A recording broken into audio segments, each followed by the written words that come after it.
আমি যেটা মনে করি যে আমাদের এখানে প্রচন্ডভাবে কাউন্সেলিং দরকার। তো বাট আমি যেহেতু আমার ১৯ বছর বয়স থেকে আমি থেরাপি নেই। আমি কিন্তু রেগুলার একজন প্রফেশনাল থেরাপিস্টের কাছে থেরাপি নেই। সো সে আমাকে অনেক হেল্প করেছে ওকে। যে কিভাবে আমি আমার বাচ্চার সাথে ডিল করব। আমরা দেখলাম দেশের একটি জনপ্রিয় টক শোতে স্বনামধন্য একজন অভিনেত্রী তার ব্যক্তিগত জীবনে কাউন্সিলিং বা সাইকোথেরাপির ভূমিকা নিয়ে খুব সুন্দর করে খোলামেলা আলোচনা করেছেন। আপনাকে আন্তরিকভাবে ধন্যবাদ জানাচ্ছি।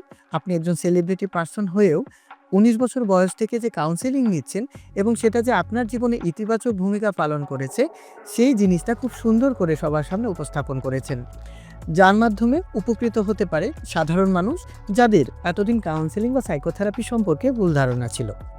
কাউন্সেলিং হলো একটি নিরাপদ জায়গা যেখানে আপনি বিচার বিশ্লেষণ ছাড়াই মনের সকল কথা বলতে পারেন।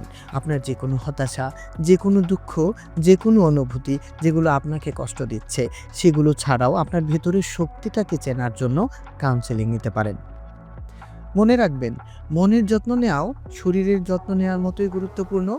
প্রয়োজন হলে সাহায্য নিন, কেননা এটি আপনার শক্তির প্রমাণ।